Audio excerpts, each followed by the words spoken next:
Kerala Blasters എന്ന Indian super league ക്ലബിന് വേണ്ടി ചോര നീരാക്കി കളിച്ചവരുടെ പട്ടിക എടുത്ത് നോക്കിയാൽ അതിൽ മുൻപന്തിയിൽ തന്നെ കാണും അഡ്രിയാൻ നിക്കോളാസ് ലൂണ ലിറ്റ്മാർ എന്ന ഈ ഉറുഗ്വേൻ താരത്തിന് സ്ഥാനം. അഡ്രിയാൻ ലൂണ ആരാണ് എന്താണ് എന്നൊന്നും ഇവിടെ ആരെയും പറഞ്ഞു പഠിപ്പിക്കേണ്ട കാര്യമില്ല. കേരള ബ്ലാസ്റ്റേഴ്സിന്റെ ആരാധകരുടെ ഹൃദയത്തിന്റെ ആഴങ്ങളിൽ ഇത്രമേൽ ആഴത്തിൽ വേരൂന്നി പിടിച്ച ഒരു വടവൃക്ഷം വേറെ ഉണ്ടായിരിക്കില്ല.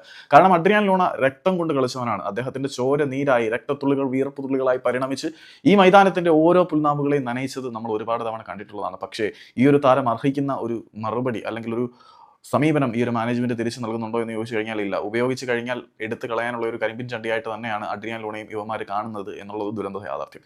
അഡ്രിയാൻ ലൂണ കേരള ബ്ലാസ്റ്റേഴ്സിലേക്ക് വരുന്ന ആദ്യ സീസണിൽ തന്നെ അന്ന് മെൽബണിന്റെ താരമായിരുന്നു. മുംബൈ സിറ്റി എഫ് സിയുടെ സിറ്റി ഗ്രൂപ്പിന്റെ കീഴിലുള്ള ഓസ്ട്രേലിയൻ ക്ലബ്ബിൽ കളിച്ചുകൊണ്ടിരുന്ന താരത്തിനെ മുംബൈ സിറ്റി സ്വന്തമാക്കാൻ ആഗ്രഹിച്ചിരുന്നു. ഇന്ത്യൻ സൂപ്പർ ലീഗിൽ അഡ്രിയാൻ ലൂണ കേരള ബ്ലാസ്റ്റേഴ്സിലേക്ക് വരുന്നതിന് മുമ്പേ തന്നെ മുംബൈ സിറ്റി എഫ് സി താരത്തിനെ സ്വന്തമാക്കാൻ ആഗ്രഹിച്ചു. അവർ നല്ല ഓഫറും കാര്യങ്ങളൊക്കെയാണ് കൊടുത്തത്. പക്ഷേ ഇവാൻ വുക്കോമനോവിച്ച് എന്ന പരിശീലകനിൽ ആകൃഷ്ടനായി അദ്ദേഹം കേരള ബ്ലാസ്റ്റേഴ്സിലേക്ക് വന്നു. ഇന്ന് ഇവാൻ ബ്ലാസ്റ്റേഴ്സിനോടൊപ്പം ഇല്ല. എന്നിട്ട് പോലും തന്റെ ബാഡ്ജിനോടും ആരാധകരോടുമുള്ള കമ്മിറ്റ്മെന്റ് ഒരു തരി പോലും അഡ്രിയാൻ ലൂണ കുറയ്ക്കാതെ ഇവിടെ പൊരുതി നിന്നു. പണ്ട് തങ്ങൾക്ക് കിട്ടാതെ പോയ ആ വൈഡൂര്യത്തിനെ തങ്ങളുടെ കൂടാരത്തിലേക്ക് എത്തിക്കാൻ തന്നെയാണ് മുംബൈ സിറ്റി എഫ് സി ഇപ്പോൾ തീരുമാനിച്ചിരിക്കുന്നതെന്നാണ് ഒരു പ്രമുഖ മലയാളം കമന്റേറ്ററുടെ റിപ്പോർട്ട്. അപ്പം അഡ്രിയാൻ ലൂണ എന്ന വടവൃക്ഷത്തിന് വേണ്ടി നേരത്തെ മുംബൈ സിറ്റി എഫ് സി കരുക്കൾ നീക്കിയിരുന്നു. അന്ന് അവർക്ക് കിട്ടാതിരുന്നത് ഇന്ന് അഡ്രിയാൻ ലൂണയെ മുംബൈ സിറ്റി തങ്ങളുടെ കൂടാരത്തിലേക്ക് കൊണ്ടുപോകാനുള്ള നീക്കങ്ങൾ ആരംഭിച്ചതായിട്ട് റിപ്പോർട്ടുകൾ വ്യാപകമായിട്ട് വരുന്നുണ്ട്. അപ്പം അന്ന് അഡ്രിയാൻ ലൂണ കേരള ബ്ലാസ്റ്റേഴ്സിൽ സാറ്റിസ്ഫൈഡ് ആയിരുന്നു. ഇന്ന് കേരള ബ്ലാസ്റ്റേഴ്സിൽ അഡ്രിയാൻ ലൂണ അത്രമാത്രം സംതൃപ്തനാണോ എന്നുള്ളതൊരു ചോദ്യചിഹ്നം തന്നെയാണ്.